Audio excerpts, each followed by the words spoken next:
আসসালামু আলাইকুম ভিউয়ার্স, আপনারা সবাই কেমন আছেন? আশা করি সবাই অনেক ভালো আছেন।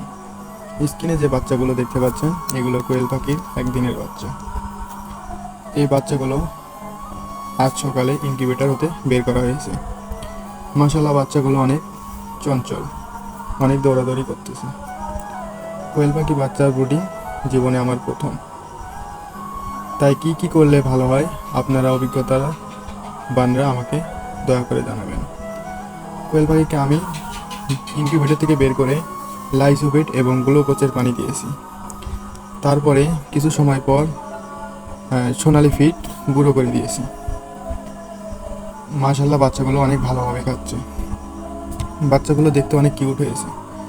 ইনকিউবেটরে মোট 45টি ডিম দিয়েছিলাম, 20 ডিম। সেখান থেকে মোট 40 ফিট বাচ্চা ফুটেছে, আর 5 ফিট ফুটে নেই, সেগুলো 20 ডিম ছিল না। মাশাআল্লাহ, আল্লাহর রহমতে আমি অনেকগুলো বাচ্চা পেয়েছি। বাচ্চাগুলো দেখেন কিভাবে খাচ্ছে।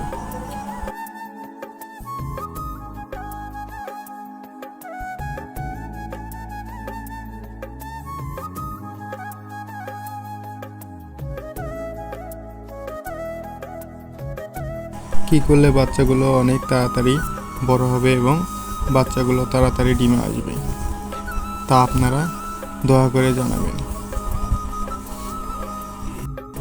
এখন যে ওষুধটি দেখতে পাচ্ছেন এটি হচ্ছে গ্লুকোজ। আমি গ্লুকোজ কোয়েল পাখির বাচ্চা বের করার সঙ্গে সঙ্গে এই পানিতে দিয়েছি। তার সাথে দিয়েছি আমি লাইসোভিট। এই লাইসোভিট বাজার থেকে কিনে নিয়ে এসেছি। মূল্য দেওয়া আছে 85 টাকা, কিন্তু আমার কাছ থেকে 75 টাকা নিয়েছে। মাশাআল্লাহ, বাচ্চাগুলো কেমন হয়েছে আপনারা একটু জানাবেন। এবং এটা আমার নতুন ইউটিউব আইডি, আপনারা সবাই পাশে থাকবেন। এখন যে ইনকিউবেটরকে দেখতে পাচ্ছেন এটা আমি আভিবা ইনকিউবেটর থেকে কিনেছি।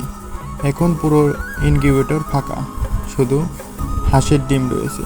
আর এই 4 পিস কোয়েল পাখির বাচ্চা 45 পিসের ভিতর থেকে ফুটতে পারে। এগুলোর ভিতরে বাচ্চাও নেই, এগুলো 20 ডিম নয়।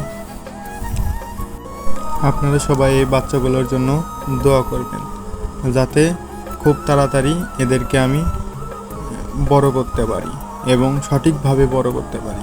সঠিকভাবে বড় করতে হলে প্রয়োজন আপনাদের পরামর্শ, তাই আমাকে আপনাদের যথাযথ পরামর্শ দিবেন। এই বলে আমার ভিডিও শেষ করছি। আসসালামু আলাইকুম।